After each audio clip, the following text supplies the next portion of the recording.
Apple has spent over a decade locking us into its ecosystem, from proprietary lightning cables to AirPods that only work seamlessly with iPhones. But now, that wall is starting to crack. The EU has forced Apple to adopt USB-C, and new global standards are threatening to end their control over how we charge our devices. But don't be fooled, Apple isn't giving up. They're already building their next walled garden, and it's called MagSafe. Section 1. Apple's History of Lock-in. When the Lightning cable launched in 2012, it was proprietary. No one else could make it without Apple's approval. The App Store took a 30% cut of nearly everything. AirPods worked with Android, but only seamlessly with iPhones. Even iMessage became a status symbol, thanks to Apple refusing to open it to other platforms. Convenience in exchange for dependence. That's always been the trade-off. Section 2. EU steps in. Then the EU stepped in. Their Common Charger Directive forced Apple to ditch Lightning and switch to USB-C. At first, rumors swirled that the EU might block a portless iPhone altogether, but that wasn't true. The Commission later confirmed a phone with no charging port at all is perfectly legal, as long as it supports open wireless charging standards. In fact, the EU is encouraging wireless standardization, which means a portless iPhone is not only possible, it's inevitable. Section 3. MagSafe and Qi2. So where does MagSafe fit in? Apple introduced it in 2020, promising it was the future of wireless charging. But here's the twist. Apple actually contributed MagSafe's magnetic alignment tech to the Wireless Power Consortium. That tech became part of Qi2, a new global standard.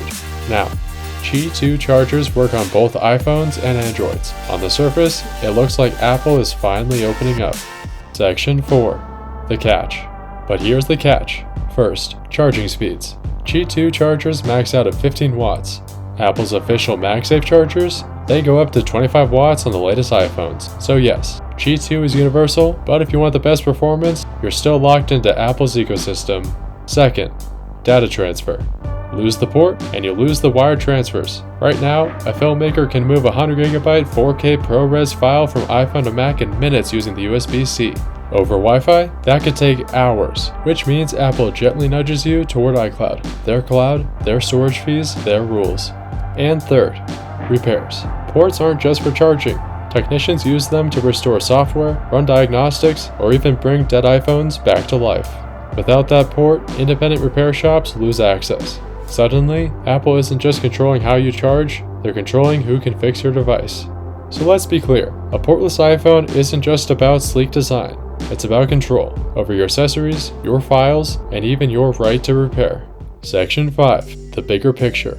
This is Apple's real strategy. They're not abandoning their walled garden, they're just moving the walls. Lightning was closed and Qi2 looks open, but Apple still keeps premium features behind its own MagSafe. They stay compliant with EU law, they look consumer friendly, and yet they keep their competitive edge.